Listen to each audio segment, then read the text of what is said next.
Hello, it's February 16th, Latvian Statehood Day, and this video comes in 3 parts. Alright, part 1.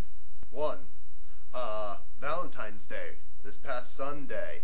I like to sometimes call it Singles Awareness Day, or SAD. It's great when you've got someone to be there with you, and for those of you out there who have someone, great, that's fantastic. Spend some time with the person you love, do something special for them. But I really hate this idea that, if you buy her fancy jewelry, she will love you more. Every kiss begins with K. There's a subtler message there that's not really PG, but, I'll let you guys get to that. Also on the issue of Valentine's Day, Farmville on Facebook has embraced Valentine's Day, as it has most of the holidays as they've come around. But there's one thing in particular about how Facebook's doing Valentine's Day that just really gets under my skin. Okay, so you collect Valentines. That's great. At Christmas you were collecting Christmas presents. That's fine. But what irks me is this comparison feature. So you collect Valentines, but you then get to compare yourself to your other friends and how many Valentines they're getting. And immediately I just started having these flashbacks to 2nd grade when, everyone else had these basketfuls of Valentines and I had one and it was from the teacher. So basically what I'm saying is Valentine's Day is painful enough for those of us who aren't with someone. So Farmville, do you really have to, get that extra jab in there and really stab at us? Anyways, part 2. This past Friday was the opening of the Winter Olympics, and I am so psyched.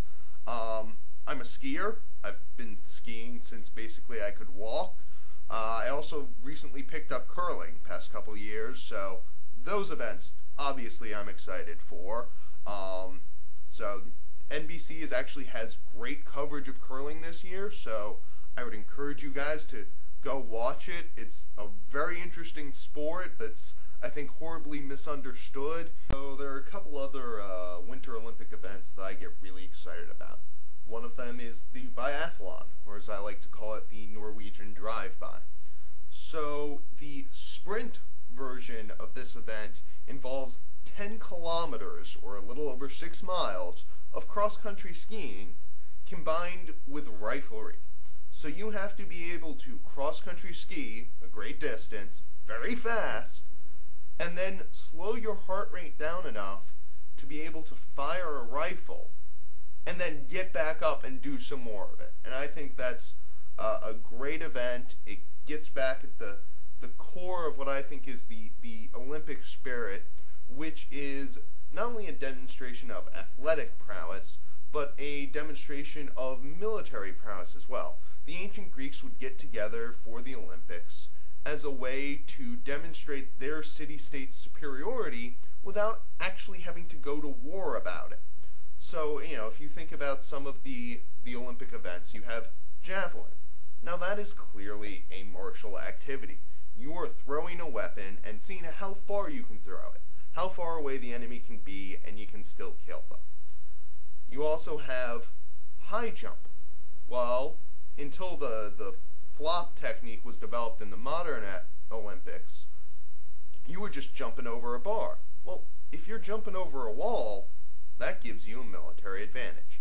There are other examples, but I think you kind of get the idea. Another event I'm getting pretty excited about is speed skating, especially the short track speed skating, which I feel, combines the tactical passing of NASCAR, along with the potential for wipeouts, with kind of a purity of sport that isn't in some of the other Winter Olympic Games. There's no judges, there's no style points. It's not even really about the time. It's just about who can cross the line first.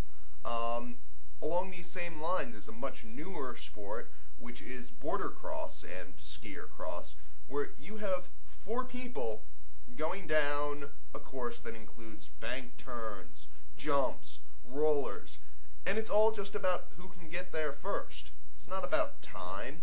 It's just about staying on your feet and getting there faster than the other guy.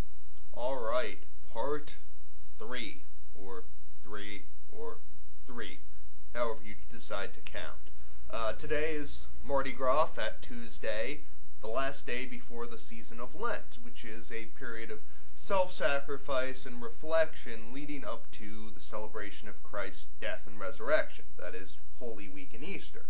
So, of course, over the years, Mardi Gras developed as one last spurge of self-indulgence and celebration prior to the more somber period of Lent. This year for Lent, I'm going to be giving up smoking. I've been smoking about 2 to 3 packs a week for a while now. As the videos continue on through Lent, I'm sure you're going to see some of the side effects of my nicotine withdrawal, but I'm going to try not to let that affect the quality of my films.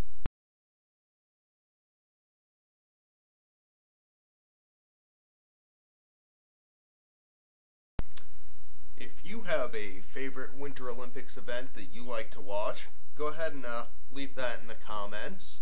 Also, if you're giving something up for Lent, I'd love to hear about that too. More in the comments.